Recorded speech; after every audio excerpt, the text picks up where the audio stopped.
Hello, and welcome to Papi Approved Movies. My name is Papi. And I'm Natalie. In our podcast, we'll review and critique my favorite R-rated movies. Movies that I wasn't allowed to watch until I turned 17. Once a month, Natalie and I will watch a new rated R movie. And I'll see if Papi's movies live up to the hype. Which, of course, they will. Today we're going to be watching Scarface.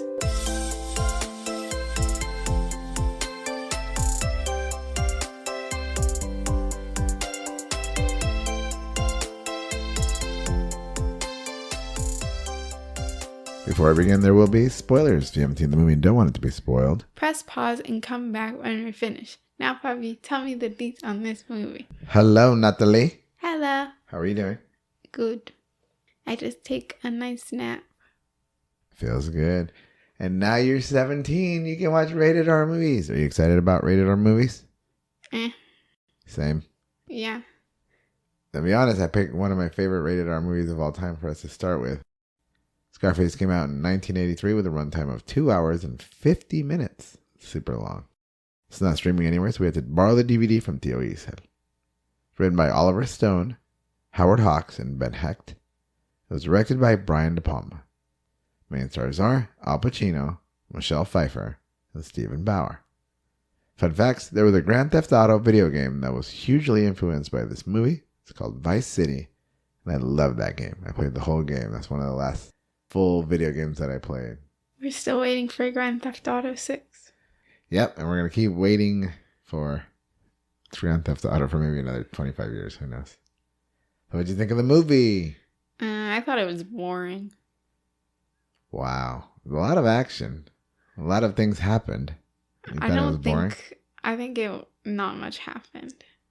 I don't know. It seems very long, and I barely have any notes on it because there wasn't much that interested me.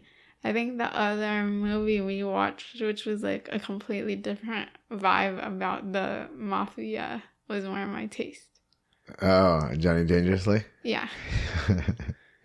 Yeah, a little bit more silly. What do you rate it? 2.5 stars. 2.5 stars? This is an epic movie. Cult classic. I thought cult classics were known to be bad. No way. That's not true. They're just not popular at first, or they don't do very well in the box office, but then they become very hugely amazing movies. The cover of, Al Pacino standing there with the black and the white is like one of the most famous covers of all time. That poster is like extremely popular. I bet you people at your school wear that t-shirt though. Well, yeah, people wear that and they wear Pulp Fiction shirts. Yeah, Pulp Fiction. Another movie. I do Pulp Fiction probably more than Scarface. Yeah, Pulp Fiction's like 11 years later, so it's a little bit more recent. This movie was kind of old. I enjoyed it a lot. I really did love it. I haven't seen the whole thing in a long time. I watched parts of it and I remember a lot of it. But watching it again, I thought it was really good. I kind of just thought he was insufferable. Yeah, he kind of was the worst. But at the same time, there was a little bit of a... Were you trying to make him a good guy at the end? I mean, not really. He does awful things throughout the whole movie. He is definitely not a hero. Yeah. Right? He's the bad guy. And he even says that in that one scene in the restaurant. He's like, you're looking at the bad guy. But they do have him have some morals. And that's what is part of his downfall. And I thought that was really a terrible move. I don't know why they would have him be the good guy, and that's the reason he comes down. I would have liked it more if he never showed emotion. If they almost went with a sociopath narrative. That he just doesn't care. Yeah, well, he kind of like that until one scene. And when it comes to the children, the journalist. I think he cares other times? He's just always angry. He's always angry.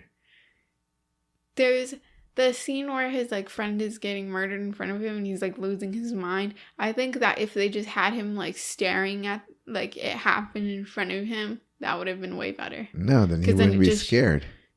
No, that way he's just looking I don't care. Do whatever you want to him. No, because that scene actually is one of the most famous scenes in any movie of all time. A lot of people think that you actually see the chainsaw going into the guy's head. You don't. It's the way the camera, it pans away from it. You don't actually see what happens. And it's one of those scenes where you're like terrified. And in that same scene, there's the moment where the chainsaw gets loose and it starts like flying all over the place. And I remember that scene. I still remember it vividly, how scary that was. To think that if a chainsaw gets loose, what do? You can't catch it, right? You lose a hand or whatever. And so to me, that was one of the most scariest scenes I've ever seen in any movie. And it's home. You, on the other hand, wanted him to be more sociopath. He like wasn't cold-blooded at all. Well, he was about to get killed. Yeah, I don't think he should have just like taken it. Right. Like he was like, kill my friend. He wasn't doing anything about it. He was just like, he was chained up. Yeah, he wasn't doing that. He was trying to like get free, and then he was trying to not look, and they made him look at this horrifying scene of his friend getting and he should have just watched. Chainsawed. Because it's like they're trying to give conflicting messages with him. Either he's like a misunderstood, deep down inside softie, or he just doesn't care and he's like a sociopath and he kills everyone in cold blood. I feel like they didn't make him a good character. It was like they were confused with what they were writing. I would say in the fact that he didn't want to kill the children at the end of the movie. Of course, he has a line. He didn't want to cross it, but the rest of him, he was just angry, and he thought that the world owed everything to him. He was just angry with life, and that's how he was. You know, with this movie, we talk about the immigrant story. As much you go, well, it's horrible and it's violent and there's drugs, and okay, yeah, take that all away. But it is a story of an immigrant coming to America, fleeing his country of oppression, and doing everything to achieve the American dream, which he does. And he does it with vigor and anger and hard work. And if you look at it from that point of view, it's one of those movies that you go, whoa, really? You see my mom experience in Tony Montana? Yeah, I do. I don't see her killing people and selling drugs on the street, but I do see that hard work, that determination is what got her to put me through college, you know? I see the opposite. I think that he's lazy. What because do you if mean? he wanted to work hard, he'd still be washing dishes, working his way up like a normal person. Instead, he decided to go start killing people because that was the easy thing to do. I don't know if killing people is easier than washing dishes. Its way is. I don't know. I think he wanted to jump ahead. He couldn't stand being at the bottom. He thought he deserved the world. Yeah, so that's not the immigrant story. That's why we come to this country, to get what we can, to get our just desserts. Eventually. Oh, you want to wait forever? No, it's for the future. No, it's for now, and then for your future after that. You know, you can't pretend that he didn't work hard. I mean, he did. What did he do? He ran a drug empire. Yeah, that doesn't take much. Okay, I don't know. Maybe you're right. All he has to do is like kill people from time to time and tell everyone what to do. And not get killed. I mean, his buddy Angel didn't survive that situation. If you're at the top, you don't do much. Yes, but how do you get to the top, princess? He was a dishwasher in the beginning of the movie. Yeah, because he's just started killing people. It's pretty easy to get to the top when you have a gun. Oh, because everybody at the top also has a gun that doesn't want you to get there. Yeah, but they don't use it. But they do. He died at the end. Hello. He didn't even kill his like worst nemesis. No, he had someone else do it. Exactly. Which is cool. He started getting to a point where he wouldn't even do his own killing. That's how lazy he got. He killed the cop, right, in that same scene. So it's not like he stopped killing. And he killed a bunch of henchmen at the end of the movie. I'm just saying. I just proved the point that he doesn't even kill his own people. That's how lazy he is. No. I love this movie. I think if you analyze it and really put your immigrant story into it, take away all the flash that makes people want to watch the movie, take away the 200 plus F-bombs, right? You would understand, I think, that this movie is a quintessential American dream immigrant story. Why don't we get into the recap? Movie begins with Tony Montana being interviewed by immigration agents. He's part of a wave of Cuban immigrants getting away from communism. The agents surmise that Tony has been a criminal in the past and may have gone to jail. They allow him into the country but place him in a refugee encampment called Freedom Town. In Freedom Town, Manny, Tony's best friend, gets them a job from Frank Lopez, a drug kingpin. If they kill a communist leader named Rebenga, Frank will get them released from Freedom Town, get them green cards, and a job in Miami. Tony accepts and kills Rebenga during a Freedom Town riot. Manny and Tony get their green cards and a job in a food truck. Omar, Frank's man, gives them a small job unloading drugs, but Tony objects to the low pay and argues with Omar. Omar's driver suggests sending them to a drug deal with Hector, a Colombian drug dealer. Tony and Manny agree. They were always going to get jobs over there doing drug stuff. Yeah, but it just wasn't enough. It wasn't enough. They were going to pay him like $500. And the guy's like, no way, dude.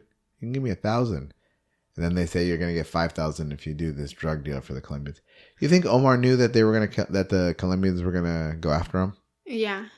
I think Omar set Tony up to get killed. Because they laughed about it. Yeah, because the driver brought it up and they're like, and Tony didn't like Colombians. Right from the bat, he was like, I don't like Colombians. Like he heard the word and he's like, oh, I don't want to deal with this.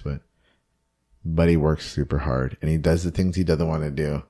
Very immigrant story. Tony, Manny, and their friend Angel if he did the things he didn't want to do, he'd be on a boat unloading drugs. And then he would eventually have to fight the Colombians. This is how it is. We don't see all the things that Tony does because time does pass.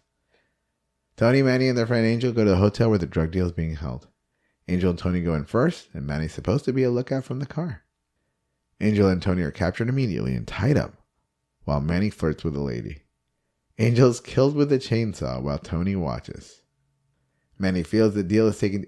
Only you could go. He should have just looked at that murder, that horrific murder, and just like been stone-faced about it. You know what? Desensitization. This is 40 years ago when this movie came out. People didn't think that way. I am shocked that you're like, I don't think that was a horrific enough scene. The chainsaw scene in Scarface is a famous scene that people know about. I don't know why they would make his character like squirm like that if they were going to make him so crazy in the future.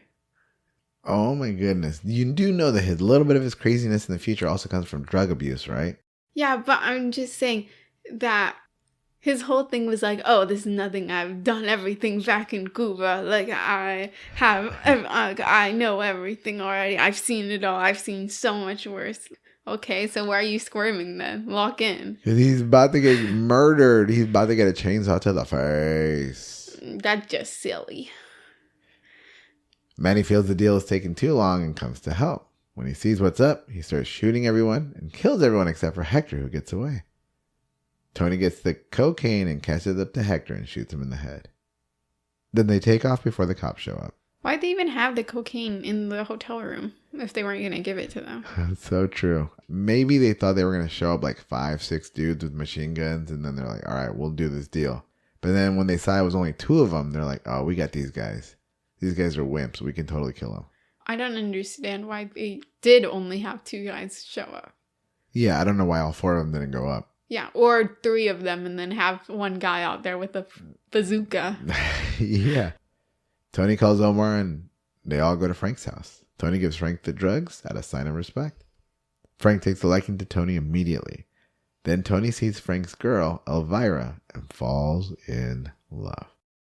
Afterwards, Frank takes the boys to the club, Babylon, and imparts his wisdom. 2 rules. Rule number 1, don't underestimate the other guy's greed. And rule number 2, don't get high off your own supply. Elvira wants to dance and asks Tony after Frank says no. Tony agrees and pursues her immediately, but she looks down on him. I was confused because I didn't think that they were even really in relationship. I thought she was like a prostitute and she was just like the favorite prostitute that just lives there. I wouldn't say she's a prostitute. Maybe like a gold digger where she just goes where the rich people are. Yeah, because he didn't really seem to care about her until he was like threatened that she was going to leave. Because when she wanted to dance, he was like, yeah, go ahead. Like he can dance with her. Like have fun. Like she's my girl. Like you can borrow her for a bit. Time passes and Tony and Manny do really well in the organization. They're at a beachside resort trying to get some girls. Manny's a mess and he gets slapped when he tries to pick up on a girl. Tony says to get a girl in America, first you have to get the money, then you get the power, then you get the women. I don't know if that's exclusive to America. That might be worldwide. Yeah. I think that you get the like kindness and respect first. So Manny is obsessed with women. Yeah. So anytime a woman walks by, Manny's like, "Hey, mamacita," and he's like trying to talk to her. But Manny's a really handsome guy, right? But he doesn't have any luck with girls ever.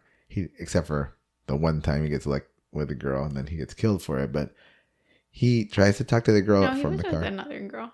No. That blonde girl. Yeah, and then she leaves. Oh, yeah, that's right. He's with that blonde girl. I don't know who that was. But he talks to the girl at there.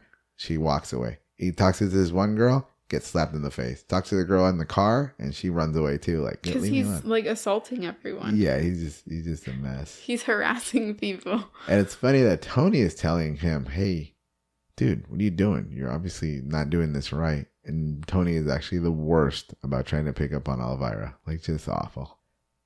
Tony and Manny pick up Elvira. She doesn't want to go in their Cadillac because there's animal print upholstery. It looks good though. I like that Cadillac. What do you think? I don't remember it. It's like not tiger print, like cheetah print or something like that. It's because he was obsessed with tigers. Which, do you think that was a pun? What do you mean by pun? Like Tony the tiger. No, like Tony likes tigers. I did not think that, but it's funny that I didn't even connect those two. As soon as he was like, I need a tiger, and his everything was tiger print. Yeah. He got a tiger later. The girl was a tiger to him. Yeah, but he actually got a physical tiger. Yeah, he gets a tiger. Yeah, and his thing, it was tiger print upholstery. Now that you say it, I remember it. And this has to be a joke, like a play on words. No, like because they could have chosen like a lion, or like a cat, because usually women are referred to as like cats. Well, tiger's a cat, but you know what I mean. Yeah, but I'm just saying, like, it was. They chose to name him Tony, and they chose to make his thing tigers. You can call a woman a tiger, but you can't call a woman a lion. Oh, she's a lion. That doesn't sound right. Oh, she's a tiger. But lions are more fierce. I agree, but tigers are pretty fierce too. And you get the tiger at the end. It would be weird if you had to and they chain him up, that poor tiger. He's actually chained up in his house. Or in the... Well, what's the point? Yeah, what's the point? Anyway, she won't go in the car, so Tony buys the Porsche to impress her. When they leave, he tries to kiss her, and she pushes them away, disgusted. It's been like 2 weeks. How did he have money for a Porsche? No, it's been a few months. I think it said 3 months had passed at this point. And then remember, they are millionaires. I can't imagine that 3 months would pass and Tony wouldn't have already tried to take Elvira somewhere in his car. I think he had. It just, it just hadn't worked out. The other thing is he buys the Porsche, but doesn't take it home. Manny takes it home. Actually, Manny takes the bus home. He still takes her in his Cadillac. She eventually gets in there, and then he tries to kiss her, and she's like, "What are you doing, dude? You're disgusting." Like, forces it on her. Later, Tony goes and visits his mom. His mom wants nothing to do with him, but his 19-year-old sister, Gina, idolizes him. They catch up, and Tony tells him that he will pay all their bills now. His mom knows it's dirty money and kicks him out. Gina goes and tells him that she loves him.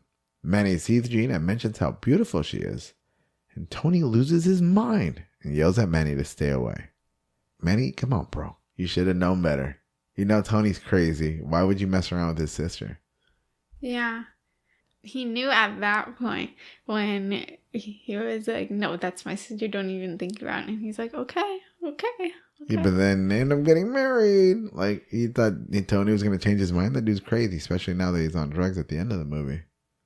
I think it was a matter of that Tony didn't want Manny tainting his sister. Because at that point in the story, the sister was like... pure and innocent. Yeah, and she was working on her thing. Then she starts getting involved. She's in the drugs. She's at the clubs and the parties. And so she's... dressed provocatively. But he was giving her money to party. Told her to go out and have a good time. And he's giving her money for all of the work she's doing. He made the store for her, like everything. Yeah. So I think at that point, she was tainted in his eyes. So maybe Manny was like, "Oh, now it's okay. Like, I'm his best friend now. She's like one of us. So there's nothing wrong with it. I would be the best person in his eyes." I would say maybe, but then there's a scene later at the club that Tony goes crazy, and I would have been like, no. Well, that's before that's her first instance, though. That's just the club is like her first time being like, wait, something's off about her. And then she starts getting in the drugs. He hadn't bought her beauty salon yet, all that stuff. That was later, yeah. So maybe that was just too early. Yeah, I don't know. Frank sends Tony, Manny, and Omar to Bolivia to meet with a drug producer named Sosa. Tony and Sosa argue over the terms, but eventually come to an agreement without getting Frank's approval. Omar gets angry at Tony and leaves to confer with Frank. On the way out, Sosa catches Omar and kills him when he finds out that he was a police informant in the past. Tony says he'd never liked Omar and will talk to Frank to solidify the deal. That one scene where they hang Omar out of the helicopter and they come out, that's pretty vicious, right? And why are they doing that? Is that a threat to Tony? No, it's just fun. Maybe. I think that's just how they work. Like, it's just a horrific murder always. Yeah, and it's also a revenge. He killed like his whoever, his best man, his teammate, whatever happened. You're gonna kill if someone does that to your like family because they're kind of like siblings in a way. Yeah. Then you're gonna kill them in the most horrific way for revenge. Back in Miami, Tony talks to Frank, who's upset about the deal and Omar's murder. Tony tells him it's time to expand and forces his hand to move forward with a deal. Later, Tony goes to Elvira and asks her to marry him and have a family with him. Also, another thing that seems weird to me. He does everything, but he feels like he needs to get married to her to have a family. Like, that's his morals. I think what he needed was a strong woman by his side to give him that confidence, more confidence, because he already had so much, to like, we got this. Together we can make it happen. But I don't see why they needed a marriage. Yeah, I don't know. They do get married, though. They do get married. They don't have kids, but they do get married. They try to have kids, but they can't. He does mention that later. At the Babylon, Tony meets Mel, a corrupt cop. Mel breaks down the bride price and structure. Mel knows about Rebenga and the Colombian murders at the hotel. Tony realizes that Frank has backstabbed him. He's the only one who knew about those things. Tony then sees Gina dancing with a guy, and they take off to do drugs in the men's room. Tony drags the guy out and yells at Gina, who yells back, and Tony slaps her. Manny takes her home. I was so confused because wasn't he giving her money and being like, here's $1,000, don't tell mom, go party?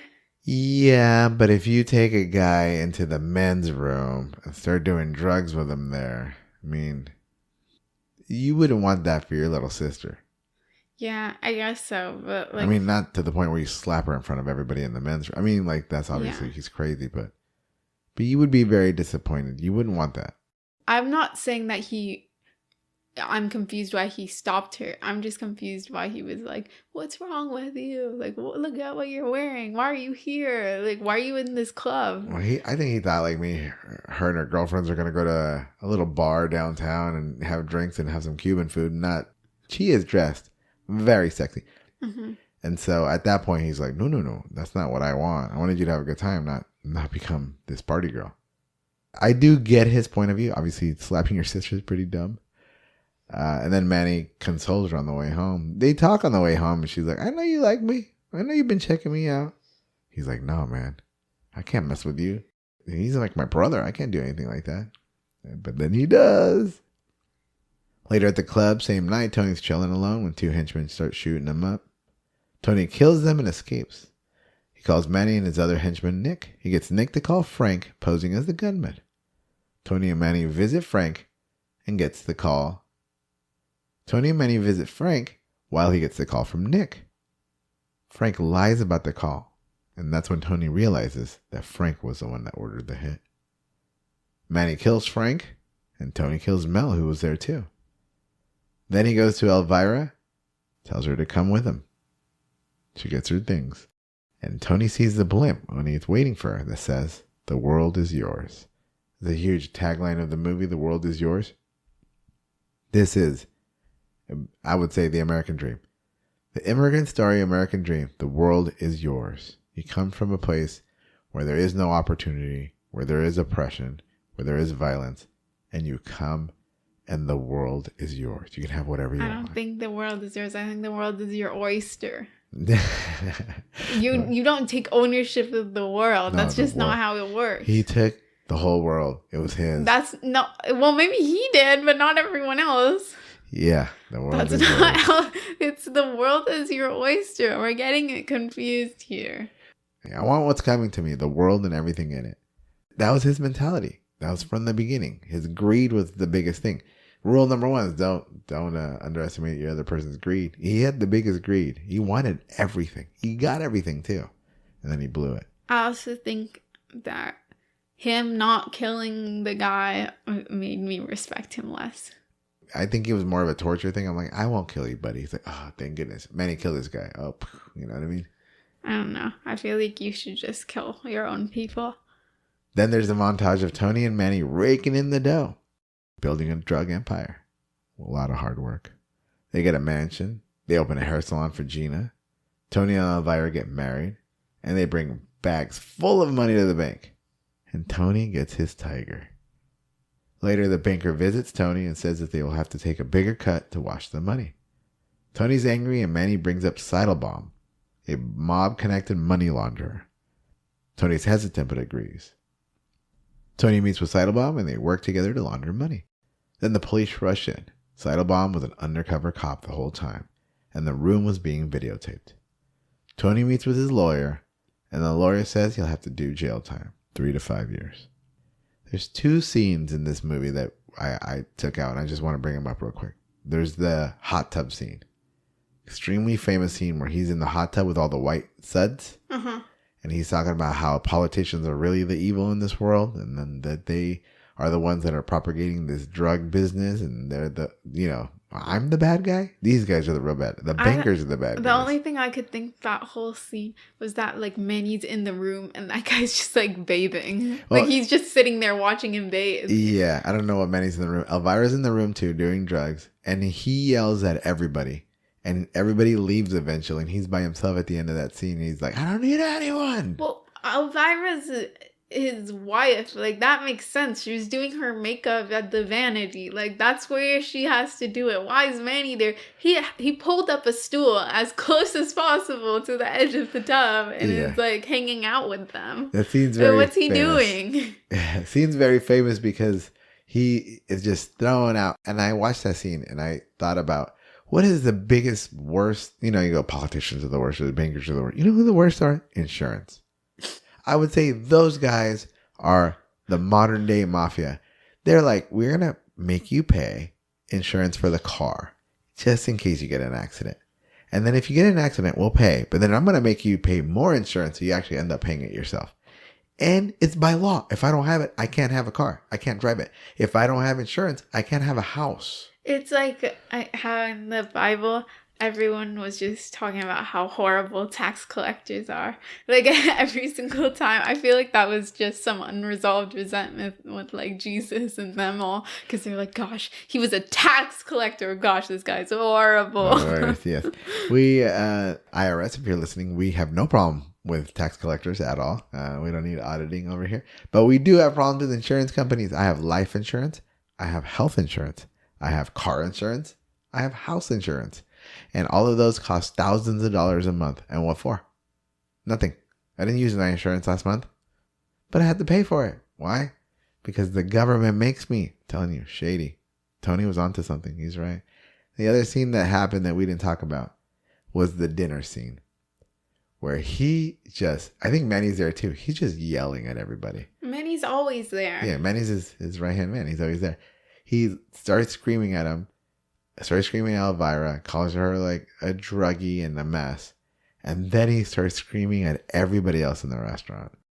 I always think he's a hypocrite though, because like he's doing drugs with her. Yeah, he's drunk and high at the time that he's doing it. He looks a mess. He's like slouching. His clothes don't fit him.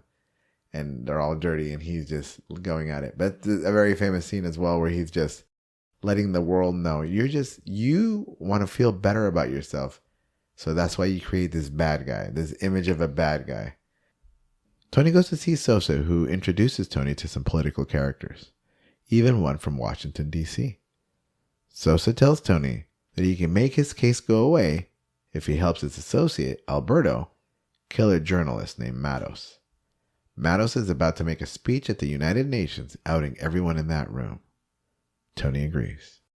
I feel like there's probably a few other reporters on his team. There's probably other people that have his speech that can give it at any time. I don't see why killing one guy will do it. It'll scare others I down to guess do this it. is also not the age of worldwide news or social media, because in my mind I'm like, it's already out. Like, what does it matter now? That's a digital footprint that's out there forever. Well, it's more like, all right, we're gonna kill this guy, and then everybody who's trying to go, oh, I'm gonna do some more research on these guys, you're like, maybe I won't anymore. Intimidation, right? So Matos gets killed. The next guy who takes up after him, well, I'm not touching that story. I'm good. Anyway, Tony goes to New York, helps Alberto set a bomb under Matos' car. They plan to blow it up as he drives by the UN. Then Matos' wife and kids get in the car. Tony thinks that's the line too far. Instead of killing Matos, he kills Alberto. He leaves back home and prepares for the blowback. This is the scene that I go, really? Make him the drugs be his downfall. Make him be so greedy that he backstabs Sosa to go with another guy. Why would you make him the good guy by not killing the kid and the wife? I wanted the kids to die. My goodness. Why? Because it just makes more sense. And it's like trolley cart situation. Like, he still killed someone that day. He killed the guy holding the thing. Yeah, but he didn't kill children. I'm just saying. He killed a gangster. You gotta choose something. Either be moralistic and think that you're a good guy, or think that you're a bad guy. Because he calls all the time, he's like, I'm the bad guy. But really, he doesn't think that at all. Because all the time he watches the news, he's like, those are really the bad guys. And when he's in this, he's like, that guy, I never trusted him. When the guy gets hanged out of the thing, Omar. I never trusted him. And then he's here, he shoots the guy that's doing the detonator, and he's like, I didn't like your friend, he's evil, he was gonna kill a bunch of children. I thought you were confident in yourself. He's like in denial that he's actually a bad person. And it doesn't make any sense to me. I think he knows he's a bad person. But then why does he keep acting like he's not? Because he thinks he's not that bad of a person.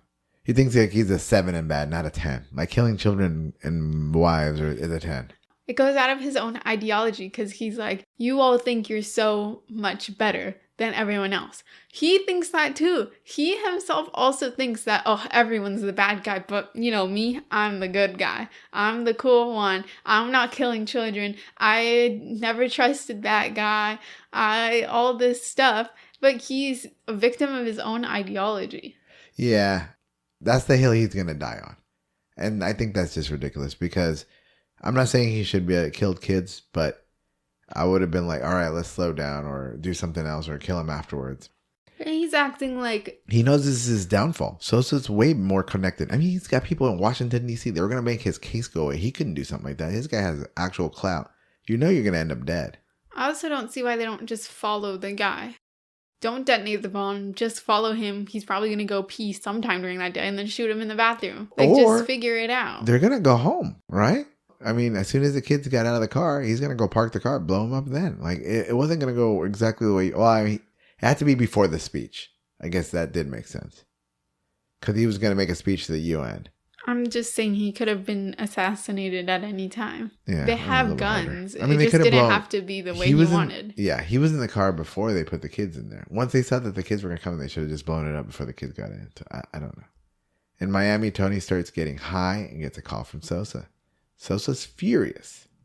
Tony yells back at him and says it's war. Then he gets a call from his mom. She tells him that Gina's missing.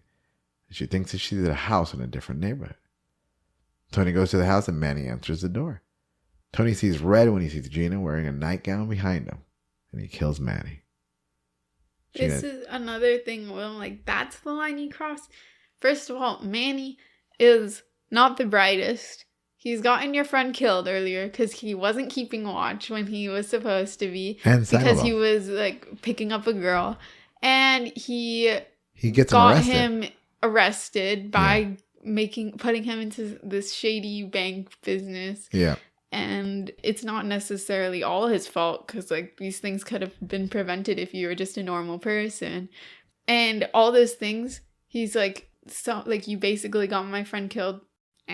Like, he never cared. He always just let it fly. When the bank guy did it, they're like, no, we're going to figure it out. Like, he never complained. He did mention it. He was like, you're the one who got me into this mess, so you don't tell me what to do. Yeah. But it's not like he was like, you go to jail. Like, no, he wasn't. You're dead to me. He wasn't doing any of that. He was just being like, don't talk to me like that.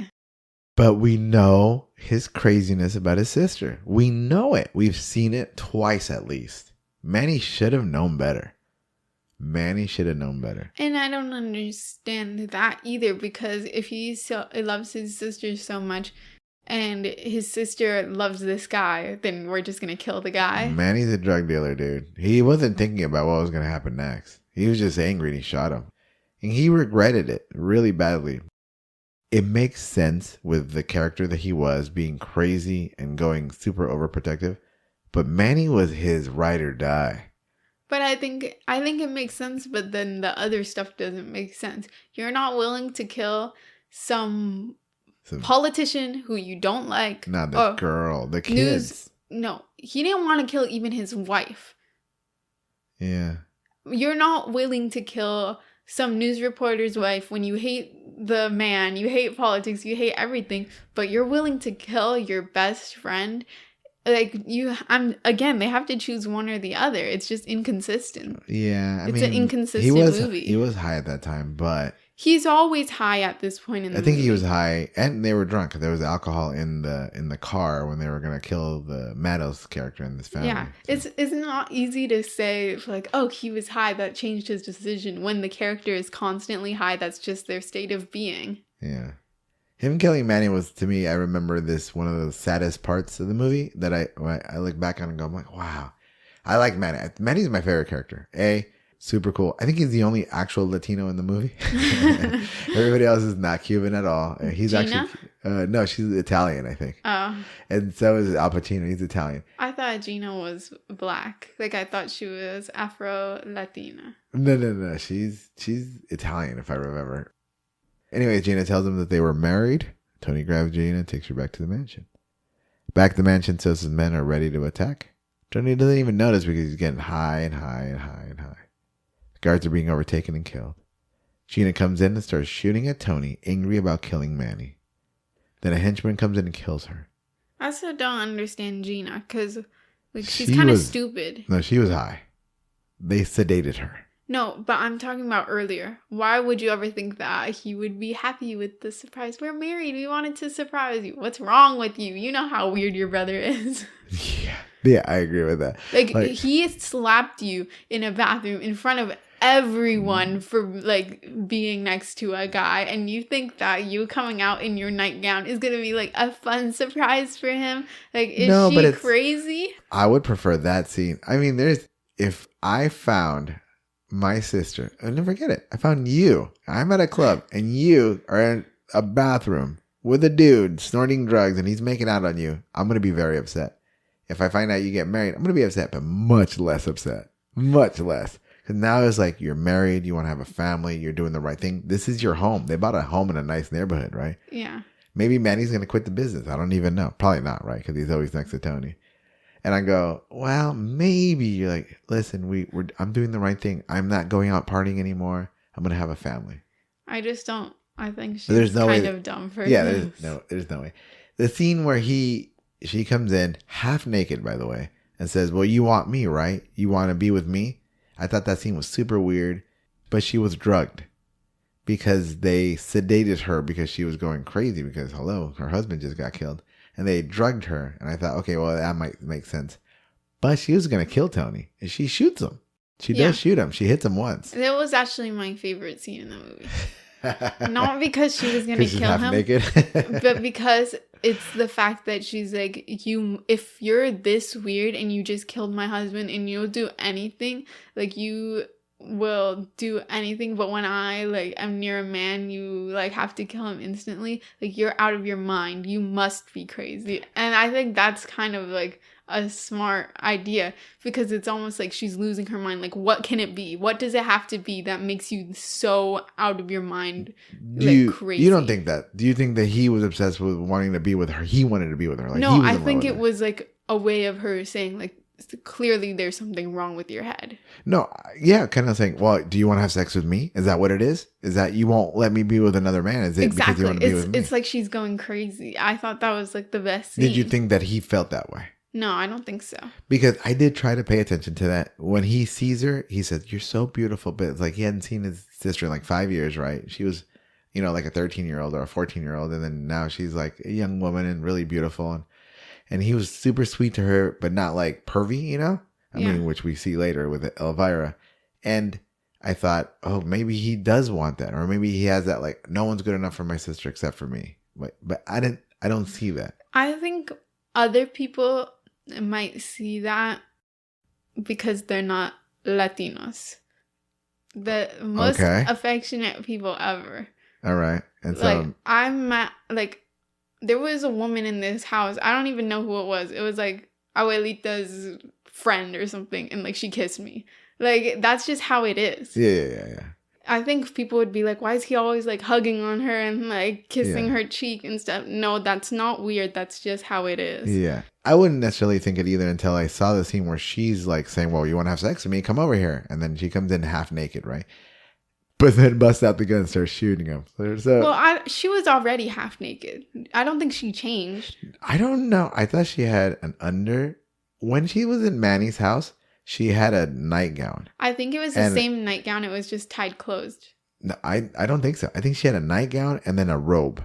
And then this scene, she only had a robe. She didn't have anything underneath. I mean, you don't see anything because like the robe is covering her like breast, but you can see all her stomach all the way down to her panties. I also think it's kind of like she's lost all her marbles, but she's gonna kill him. Like she loved Manny. She's gonna kill him. And he wasn't gonna fight back. He doesn't fight back. He doesn't shoot back. He has a gun, and he doesn't shoot back. Like he was just trying to like figure out how to stop her from killing him. So anyway, guy comes in. I think Gina's the best character of them all. I like Manny because Gina, it's really like she's a sweet girl at the beginning, but she doesn't really want to do the work. She wants to take his money. She wants to do all this stuff. She wants to go party. Yeah. It's almost like a peer pressure situation where someone just gets tainted, but they want it. But I do like her character. I think that she gets controlled by her brother a lot, but she doesn't waver. She loves her brother. She loves her brother, but she doesn't waver. Like, he slaps her, and then she's like, "It's none of your business. I get to do whatever I want. Don't talk to me. I'm not a kid." She says, "I can blank whoever I want." Like, right to his face. Like, wasn't dealing with it. She did stand up to him. Even when she gets, like, beaten down, she was still, like, stuck by it. And I'm like, that's her mom. Like, that's her mom's, like, fervor that we saw throughout the movie, where the mom's like, "Get out of my house. Like, you're not my son. I hate you." Like, I feel like that kind of showed who she was, that she was like raised in a different house than him. Yeah. I love Manny. And I'll tell you why. Manny is loyal, hardworking, the best guy. He had one weakness, and it was the ladies. And one weakness, it started from the beginning. The first second you see Manny, he's checking out girls. He's checking out girls. And then what gets him killed? A girl. And even though he did the right thing, he married her, right? Yeah. But he should have stayed away. Anyway, so the guy comes in, kills Gina. Tony kills the guy and then grabs his little friend. The very famous scene, or the very line, what is it? Say hello to my little friend. Say hello to my little friend. He blows down the door and starts shooting at everyone. Tony kills tons of guys and starts getting shot. He takes bullet after bullet and he doesn't even care. Then he takes a shotgun blast in the back and falls over the balcony. The gunman walks away and we see Tony dead in the pond. I don't know how scientifically feasible that is. Of course. I do think it actually could be feasible, just based on like the adrenaline and the drugs. Yeah.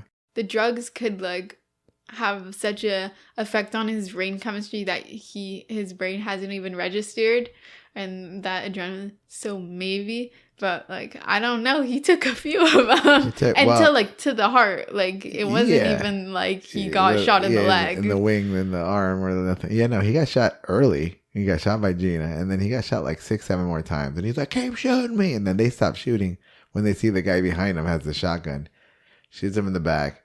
He falls over into the water. But I do think maybe it is plausible. Maybe in Vice City, that's the video game, the Grand Theft Auto video game. People are like, it's the exact same model house that you end up living in than Tony Montana's house, and the answer to that is no, it is not. Because there's a staircase in the middle of the Vice City house. This one had a balcony that fell over the pond. From the staircase? No. There's once in it was a double staircase that went up to a balcony. That's the Scarface house. In the video game, it's one staircase in the middle. So it is not the same house. Anybody who says differently. Maybe remodeled house. Maybe. Anyways, the end. All right. Could this movie still be made today? Probably not. What? I think it could totally be made today. They can make it again tomorrow. It would be the same exact movie. I think that he's too unlikable. I think people don't like that anymore. You think that Tony Montana, who is an unlikable character, isn't one of the most beloved characters in movie history? To the youngins, no. Oh, I don't know. I mean, people wear his shirt. They wear his face on their shirt. Yeah, because it's cool to be retro. No. Oh, God, no. I mean, you can wear it. You can wear like an ET shirt. You and people do. Shirt. I'm just saying. There's Goonies shirts at Ross. I saw one today. No, okay. That might be true. But I think he is one of the most beloved characters in movie history. I'll tell you that as a anti-hero. And he is a pretty terrible person. I don't think he'd make top 10. I do. I would say that. Maybe top 20, but not top 10. How about this? You go up to anyone, you just say, Tony Montana. Who's it from?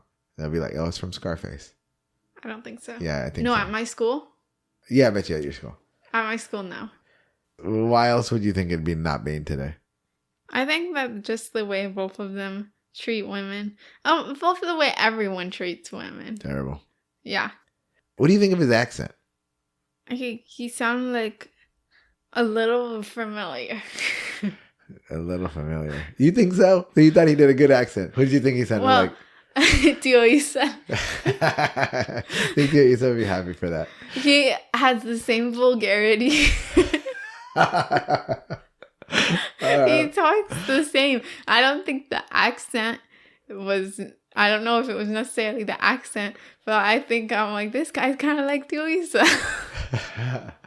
I think the Mario sometimes when he gets angry, that's how he is too. And sometimes I thought he kind of sounded a little Italian. Al Pacino's Italian. Well, I didn't know that when I was watching the movie. I mean, he's not Latino.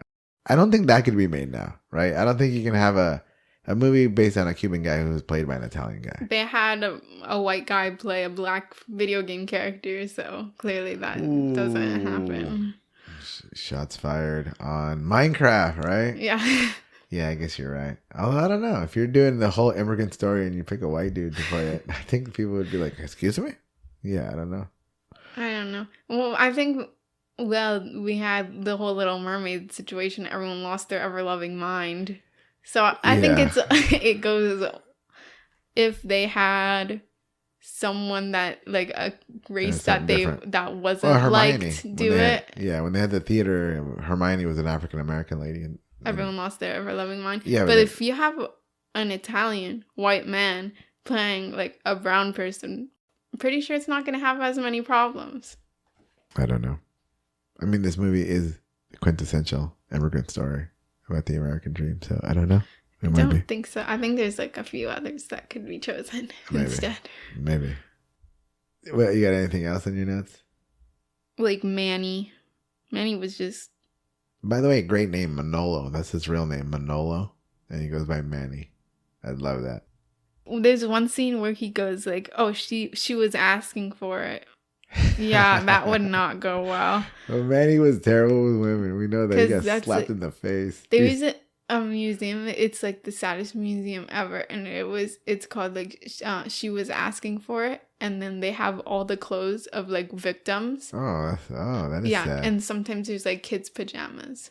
Oh, jeez, Louise. Like it's devastating. So I think that like it's Reminds way too sensitive, because that's just like been kind of ingrained in the culture. Especially if you go, Manny is like the opposite of Tony. If Manny's the business, more level-headed guy, then he shouldn't be the... I actually think Manny's supposed to represent like the good guy.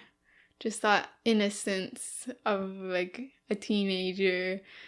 So loving, so he happy. Loves a girl so much. He's like a puppy, you know, like he's always following this guy around. He's basically his dad, you know, like that's his dad, and he's loyal to a fault. You know, he's supposed to be the good guy, I would say. And then to have him always being like a womanizer just kind of sucks.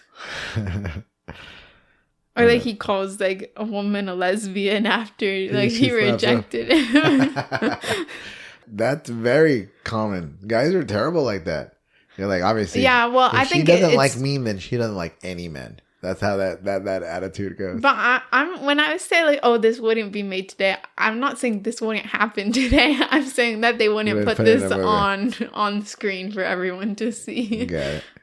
And then there was just a lot of belonging, especially with Tony. There was like, oh, she likes me, like, even though she just like yelled at him, or being like, she belongs to me now, like I'm going to get her, she's my belonging. Everything was an accomplishment for him. I think it kind of fits with his character, but still I don't know if they would enjoy that. I also know that all the marriage stuff, I don't know if that would be made today, for the pure fact that like people don't really care about marriage as much anymore. Yeah.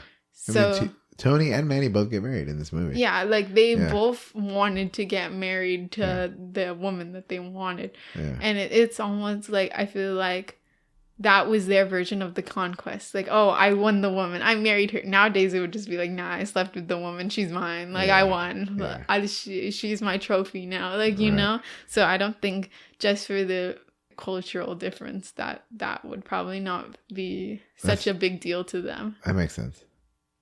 Anything else? No. All right. Does it pass the Bechdel test? No, it doesn't. Bechdel test is a test to check female representation movie. 3 criteria. Criteria number 1: are there 2 or more named females? I'm pretty sure the mom has a name. There's Gina, and then there's Elvira. All right. Criteria number 2: do they talk to each other? The mom talks to Gina. Elvira and Gina don't meet. They never even talk yet. I don't think the mom talks to her, or she just says... They do talk, because she's like, he gave us this money, and then she's like, hell no. Criteria number 3: do they talk to each other about anything other than a man? No, because whenever Gina and the mom talk, they're always arguing about Tony. That's right. So it does not pass the Bechdel test. Okay. I don't know where they would have ever fit this in, but I think it would have been a nice scene to have Elvira talk to Gina, because it's almost to be like, you don't know what you're getting yourself into by joining this life. Do you think that was going to be the case for Gina, though? Do you think that Gina was going to suffer that? She's marrying Manny. She's marrying into this mob life. And she was already trying to join it. She's already doing drugs and stuff. She idolizes Tony. Yeah. And that is what Tony is. So I think it was an inevitability. Yeah, you might be right. Anything else before we finish the pod? Yeah. Why are they always speaking in English? Yeah, you mentioned that. I didn't even think about it when they're by themselves. And actually, everybody's supposed to be Latino in the movie. Like Gina, her mom. You talk to grandma in English? Like, that's not going to make sense. Yeah. There's even the scene when they're in the car going to blow the other guy up. And everyone in the car is speaking Spanish to him. And he responds in English.